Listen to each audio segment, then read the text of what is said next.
영변, 부산, 광주. 조선의 고을마다 성이 있었습니다.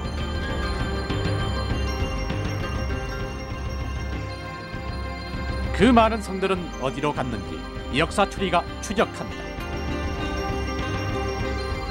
지금은 흔적도 아는 이도 없지만 조선은 성곽 국가였습니다.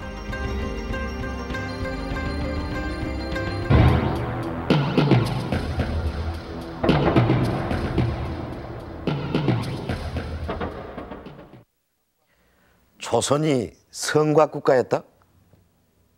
좀 의아해하실 분들이 많을 겁니다. 성하면 우리는 흔히들 사대문만 남아있는 서울의 성이나 산성을 떠올리게 됩니다. 그러나 8, 90년 전을 돌이켜보면 서울은 물론 거의 대부분의 지방도시에도 성이 있었습니다. 지금은 상상하기 어렵지만 사람들은 성문을 드나들고 성 안을 왕래하며 생활했습니다. 그러나 그 성들은 사라지고 지금 우리는 자기 고장에 성이 있었다는 사실조차 모르고 있습니다. 그 가운데 한 곳이 광주입니다. 그 현장을 취재했습니다. 올해는 1896년 광주가 전남의 도청 소재지가 된 지 꼭 100년이 되는 해입니다. 그 100년 동안 광주는 많은 변화와 발전이 있었고 아파트 숲으로 변한 지금의 광주, 그 어디에도 성의 흔적은 보이지 않습니다. 그런데 한 광주 토박이 향토사학자는 광주성에 대해 이렇게 증언합니다. 저는 그 광주성을 본 일은 없고 저희들 제가 바로 출생지가 여기인데 여기서 제 아버지께서 공복로를 허물 때 보셨다는 얘기를 제가 들은 적이 있고 그래서 이제 여기서 광주 도심지대로 들어가면은 성안에 가신다고 그랬습니다. 이거에 바로 광주 성안으로 들어가는 길입니다. 쭉. 저쪽에 북문이 있었겠네요. 네, 여기가 북문이가 있었죠. 그러나 아무런 흔적도 남아있지 않습니다. 광주를 통틀어 광주성을 상기시키는 지명도 누문동 단 하나 남아있을 뿐입니다. 이 공복로가 여기가 있었기 때문에 이 근처 일대를 누문동이라고 그러고 지금 여기에는 광주 제1고등학교가 있고 이 제1고등학교에 학생동, 유흥동, 기름탑이 있습니다만은 바로 이 근처 일대를 누문동이라고 그러고 또 옛날에는 바로 이 앞에 가서 누문원이라고 하는 원집이 있었습니다. 이곳 공북로에서 심리를 가면 바로 당시 광주성 4대문 중의 하나인 북문, 공북문이 나옵니다. 이 공북문을 포함해서 서울 못지않게 번듯한 4대문이 갖춰져 있는 것이 90년 전 광주성의 모습입니다.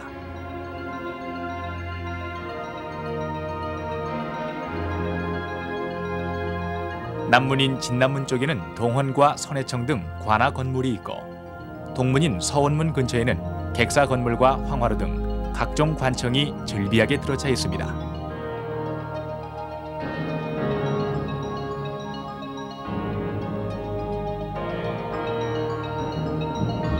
북쪽은 공북문, 그리고 서문은 광리문이라 했습니다.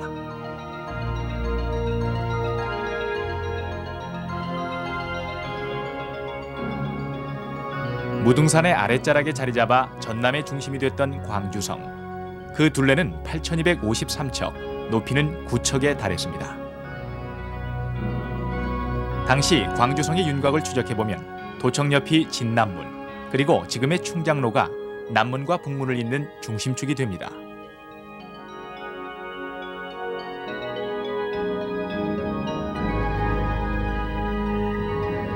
아침 저녁으로 4대문을 열고 닫을 때마다 태평서로 취타를 울렸던 광주성.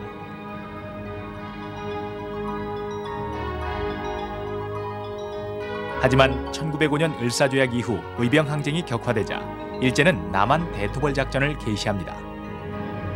여기서 검간 의병 1000여 명을 동원해 국도 2호선을 내면서 광주성을 철거하기 시작했습니다. 그 결과 전남의 중심으로 위용을 자랑하던 광주성은 흔적도 없이 사라지게 됩니다.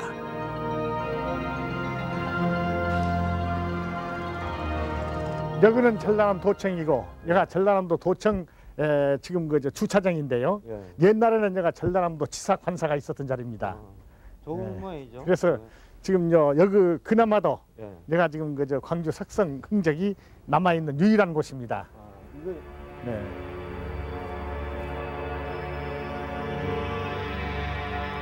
광주성은 이렇게 몇 개의 돌덩이만을 남긴 채 이 땅에서 사라졌습니다. 1908년부터서 1916년까지 일제가 이제 들어오면서 한말에서부터 철거 작업을 시작을 해가지고 8년 동안에 걸쳐서 광주성의 성터를 완전히 허물어버렸다, 그런 기록이 나옵니다. 그래서 이 허물어버린 그 돌은 그때 이제 도로 축조하는데 또는 그 일본 사람들 모두 건축물 세우는데 아마 재료로 그 쓰여진 것 같고, 현재 남아 있는 게 지금 이것만 지금 남아 있어서 광주광역시 사적으로 지금 지정을 하고 있죠. 보존하고 있습니다. 네.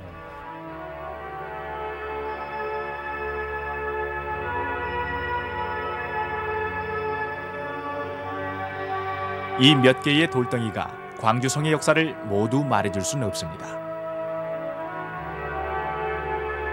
그러나 광주에도 성이 있었다는 것은 분명한 사실입니다. 무등산은 그 모든 걸 지켜봤을 것입니다.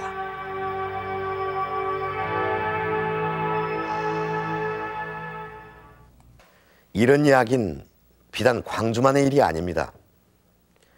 요즘처럼 현대화된 도시에선 떠올리기 어려운 일이지만 불과 100여 년 전만 해도 성은 전국적으로 있었습니다. 그 수만도 100여 개나 됐습니다. 우리는 그 흔적을 지도에서 찾을 수 있습니다. 서울대 규장각에 전시되어 있는 조선시대의 지방 지도들이 당시 성의 자취와 도시의 모습을 생생하게 보여주고 있습니다. 규장각에 가봤습니다.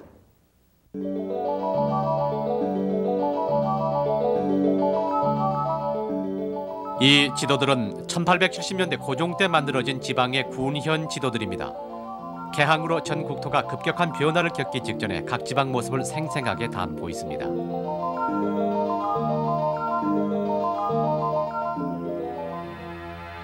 황초정 밑에 자리 잡은 함흥읍성. 함경도 관찰사가 주재했던 북방의 요지답게 각종 누각과 관악 건물이 즐비합니다.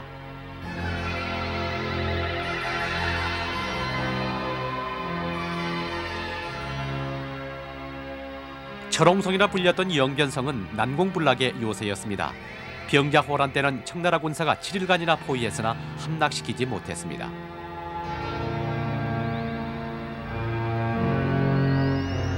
영변의 서쪽은 김서울의 시 진달래꽃에 나오는 약산이 있어 약산성이라 불리기도 했습니다. 안주성은 이중으로 쌓아서 물 살 틈 없는 방어 태세를 보여주는 또 하나의 철옹성이었습니다.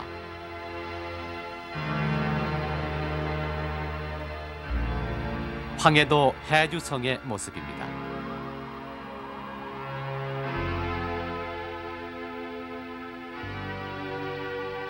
대동강 줄기를 따라 올라가면 황해도 황주성이 있습니다. 성곽의 구조가 신기할 정도로 우리나라 지도와 닮은 모습입니다.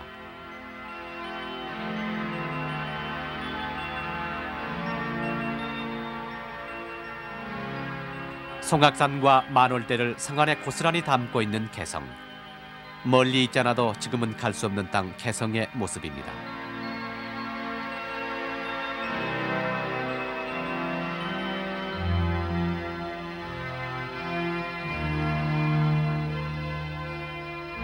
지금의 충주 시내 중심에는 원형의 충주성이 있었습니다.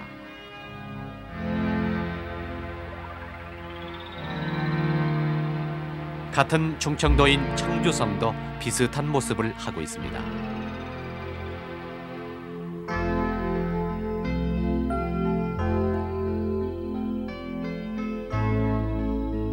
바다를 끼고 있는 진도성, 산을 뒤로 하고 삼대문을 하고 있습니다.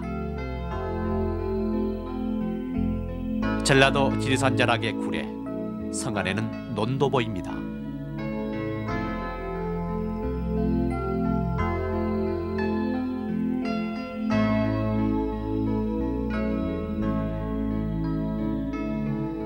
전라남도 광양성의 모습입니다.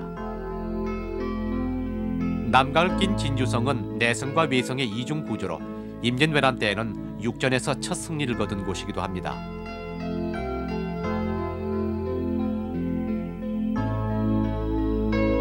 바다에 접한 지형을 잘 살린 통영성은 성내에 민가를 많이 포함하고 있는 것이 특징입니다. 부산만에 자리 잡은 부산 진성, 동래 성과 함께 부산의 대표적인 성입니다.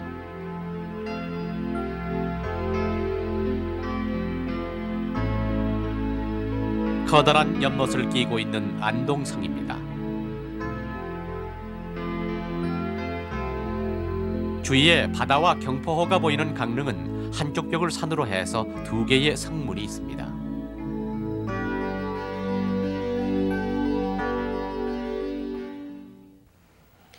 지금으로선 도저히 상상하기 어려운 모습입니다. 이 성들은 기본적으로 외적의 침입에 대비하기 위한 군사적인 목적에서 축성됐습니다. 본격적으로 세워지기 시작한 것은 조선조 세종 때의 일입니다.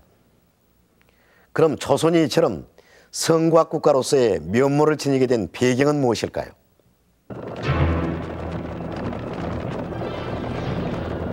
조선 초 외적의 침입이 잦아지자 새로운 방어책을 마련해야 한다는 상소가 잇따랐습니다.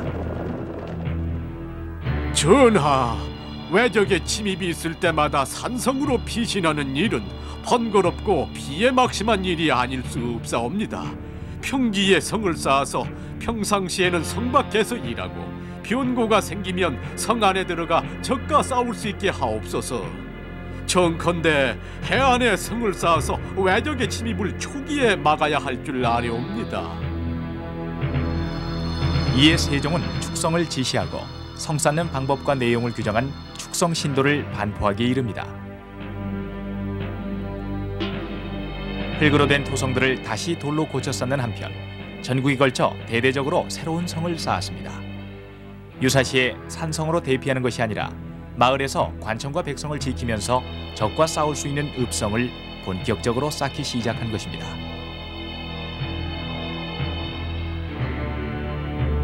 그래서 삼남 해안 지방에 많은 성이 축조됐고 해미읍성은 그런 읍성의 모습을 잘 보여주고 있습니다. 5.1m입니다. 예, 저 미석 있는 데까지가. 미석. 그래서 세종 이후에는 큰 돌로 밑에다 세우고서 싸니까. 성을 네, 쌓는 많이 일뿐만 또 아니라 약해지죠. 관리 감독하는 일 또한 상당히 엄격했습니다. 지금 이것이 청주라고 하는 거죠. 삼수변에 청주. 예. 그래서 지금 여기에서부터 그 한 구역까지 청주 사람이 동원돼서 쌓았다고 하는 뜻입니다. 그런 뜻입니다. 그래서 만약 이쪽 부분이 무너지면 다시 청주 사람들이 와서 동원이 돼서 다시 보수를 해야 됩니다. 그리고 물론 그 감독관은 처벌당하게 됩니다. 목천 사람들이 부역을 왔던 흔적도 있습니다. 성을 오래 보존하기 위한 노력으로 성벽에 물이 새들지 못하도록 미석을 얹었습니다. 또 지금은 남아있지 않지만 성벽엔 여장도 반드시 설치했습니다. 성벽 둘레엔 웅덩이나 못을 파서 적의 공격에 대비했습니다.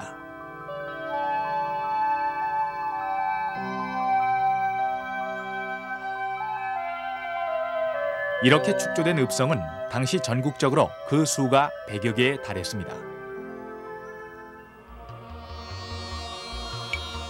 구한말 조선 전국을 답사했던 러시아인의 방문기에는 성곽으로 둘러싸인 조선의 도시들은 마치 요새를 생각나게 한다고 적고 있습니다.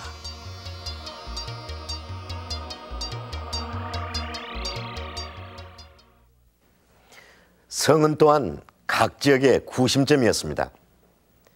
백성과 도시를 보호하는 군사적인 방어 기능은 물론이고 관청이나 관하가 있어서 지방의 행정적인 기능을 맡았습니다. 또 농협에 해당하는 사창과 시장이 있어 지방 경제의 중심이기도 했습니다. 그래서 성은 당시의 도시 구조와 생활상을 무엇보다 잘 보여주고 있습니다. 그 모습 자세히 살펴보겠습니다. 전라남도 순천시 나간읍성입니다. 사적 제302호로 지정된 이곳은 조선 초기 읍성의 축조 양식과 모습을 잘 간직하고 있는 대표적인 곳입니다. 특히 성 안의 마을이 전통적인 면모를 그대로 간직하고 있어서 당시 읍성 안의 모습을 잘 전해주고 있습니다. 읍성 안의 건물 중 가장 중심이 되고 규모도 컸던 객사입니다. 객사는 왕을 상징하는 전패를 안치하는 한편 사신을 모시는 영빈관의 역할도 했습니다. 그리고 곁에는 동원과 감옥 등 관아 건물이 웅장하게 자리 잡고 있어서 당시 읍성의 행정적인 기능을 잘 말해주고 있습니다. 객사가 왕을 상징한다면 동호는 행정기구를 상징했습니다. 그리고 주민 대표기구인 향청은 백성을 상징하는 것으로 읍성 내에 없어서는 안 될 3요소 중 하나였습니다.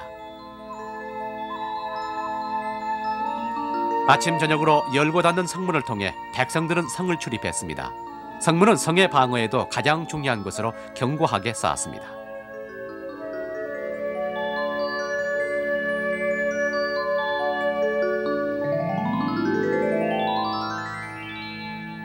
나간읍성도 둘레 1385m의 석축읍성으로 적의 침입에 대비해서 여장이 빠짐없이 설치되어 있습니다.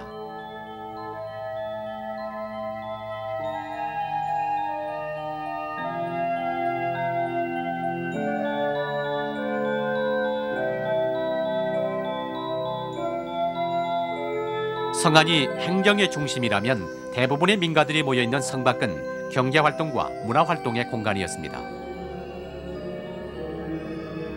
성 밖에는 반드시 백성들의 민간 신앙인 성황단이 있고 국가에서 제사를 지내는 사직단도 있었습니다. 또 향교가 있어서 지방의 대표적인 교육기관으로서 기능을 했습니다.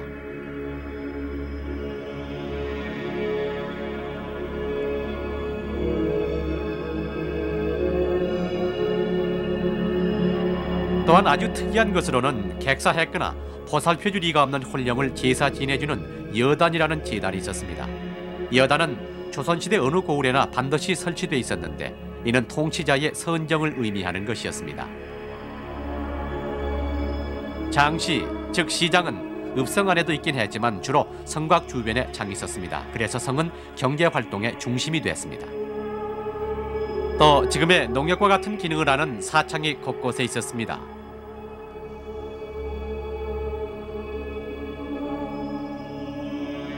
인공적으로 만든 숲도 보입니다.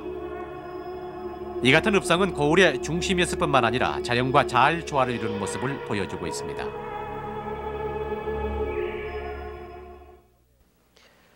조선의 건국과 함께 축성된 이런 성들은 조선과 운명을 같이해 이 땅에서 사라지게 됩니다. 1905년 을사조약 이후 일제의 통감 정치가 시작되면서 조선의 성들은 자취를 감추게 됩니다. 과연 그 많던 성들은 무슨 이유로 그리고 어떻게 없어졌을까요?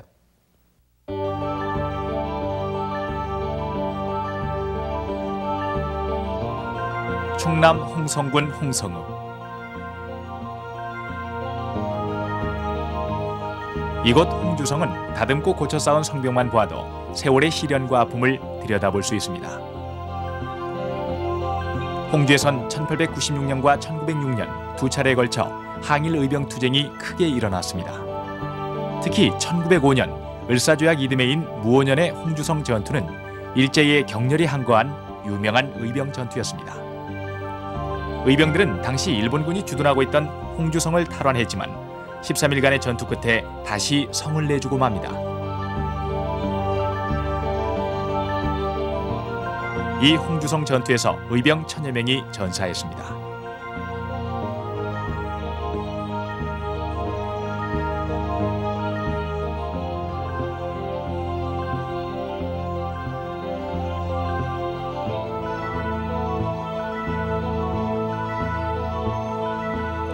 일본은 홍주성이 다시 의병들의 투쟁 거점이 될 여지가 있다 하여 성을 철거합니다. 그 결과 4대문 중 남은 것이 동문인 조양문뿐입니다.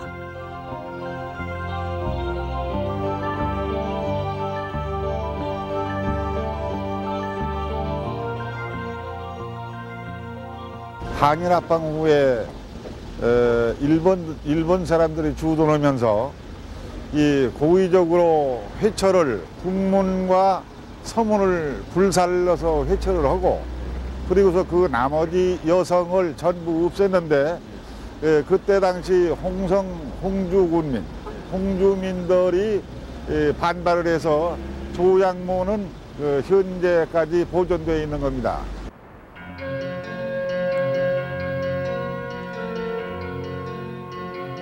전주성 역시 일제에 의해 사라지게 된 성 중에 하나입니다.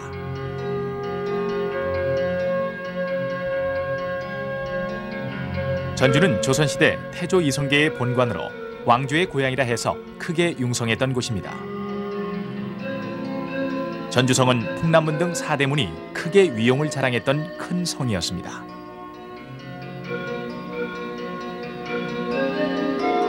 하지만 이제 전주성은 간데없고 풍남문 하나만이 남아 전주를 지키고 있습니다.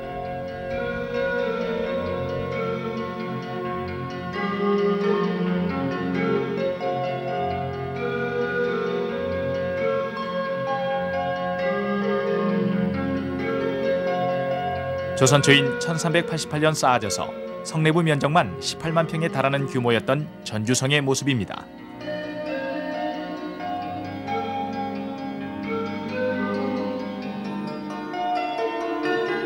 전주성은 전라도 가명 소재지로 행정을 비롯해 농상공업의 중심지였습니다.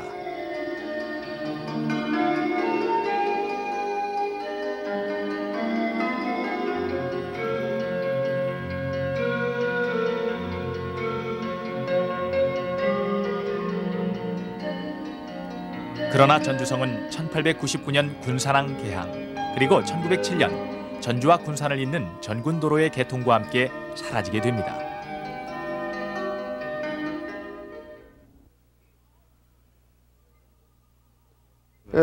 지금 이게 전주 부성에 서문이 있던 자리입니다. 일본인 식량 수송을 위하여 정문도를 뚫으면서 성벽 자리를 들어와서 남문으로 향해서 신장도를 만들었습니다. 따라서 이 도로가 곧 과거에 성벽이 있었던 그런 자리가 되었습니다. 전주성은 1907년 먼저 성곽의 서반부가 풀리게 됩니다. 전군도로의 개설 외에 또 하나의 이유가 된 것은 성 안으로 진출하려는 일본인들의 이해관계였습니다. 이 성벽 밖에가 시장이었는데, 서문시장인데 거기에 최초의 일본인 상인들이 돌아 살았습니다. 이게 이 친구들이 이 성벽 안에는 소위 중산층 한국 사람이 살고 자기들은 천민들이 사는 곳에 있기 때문에 이 계급을 타파하기 위해서는 성벽이 무너져야만 한단 말이에요. 그러니까 정군도로가 들어오면서 동시에 자기들 주거지 격상을 위해서 또 토지 가격을 위해서 이 성벽을 철거한 거죠. 이것이 동시에 맞물렸다고 볼 수가 있습니다. 전주성 철거의 기록으로 남아있는 건 없지만 당시 일본인들의 입장은 이조와 전주라는 책에 잘 나타나 있습니다. 지금 결정해야 한다. 시기를 놓치지 않기 위해서 뇌성처럼 추진해야 한다 운운하는 구절에서 강제 철거였음을 충분히 알 수 있습니다.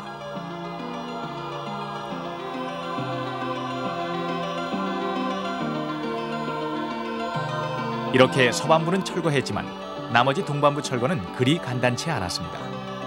동문과 서문 사이에 태조와 조선왕조 시조를 모신 경기전이라는 성역이 있었기 때문입니다. 사진에서도 그 당시까지 남아있던 동반부 성곽의 모습을 볼 수 있습니다.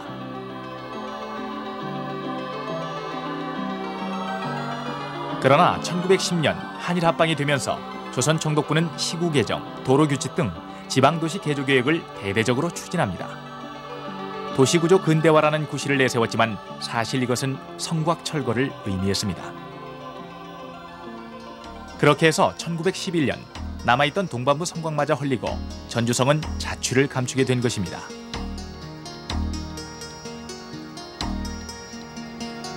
그 결과 일본인 세력은 성이 있던 도시 중심에 자리 잡게 되고 조선의 관청이 있던 자리에는 일제의 식민지 통치 기구들이 들어서게 됩니다.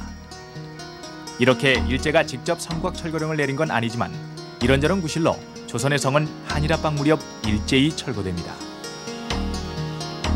서울 남대문의 경우는 전차를 놓는다는 직접적인 이유 외에 방한할 일본 황태자가 남대문 아래로 고개 숙이고 들어올 수가 없다는 구실로 남대문을 둘러싼 성곽을 철거하게 됩니다.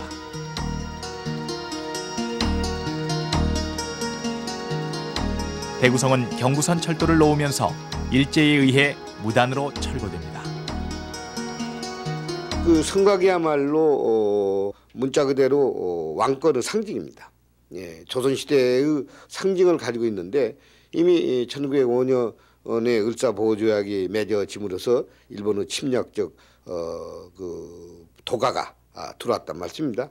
그렇다고 한다면 조선의 상징을 없애야만 하겠기에 대체적으로 1905년부터 1910년 한일합병 그 사이에 우리나라에 있는 성곽도시는 거의 자취를 감추고 철거해버린 걸로 보고 있습니다. 결국 지금은 손에 꼽을 정도의 몇몇 성곽만이 남아있고 100여 개에 이르던 성 대부분은 흔적조차 찾아보기 어렵습니다. 우리의 무관심 속에 방치되고 망가졌습니다. 일제시대뿐만 아니라 광복 후에도 산업화, 근대화 과정에서 성들은 사라지게 됩니다. 그나마 남아있는 성들도 훼손돼 가고 있습니다. 자, 그 현장입니다.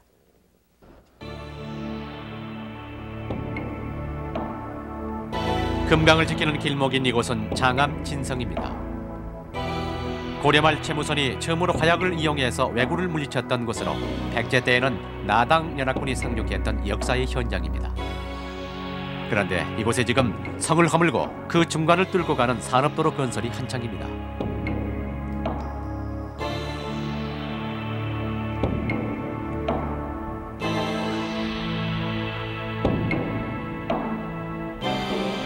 이곳 비인읍성은 무관심 속에 방치돼 있습니다.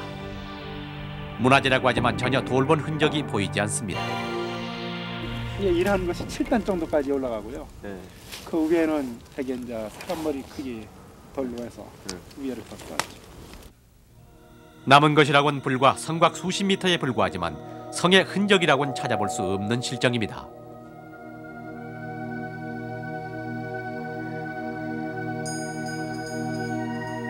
당진의 면천읍성입니다. 앞에는 돌을 쌓아 그 모양새를 갖춰놓았지만 뒤쪽으로 가면 음식점 뒷담으로 정원석으로 어느 집의 축대로 훼손되고 있습니다.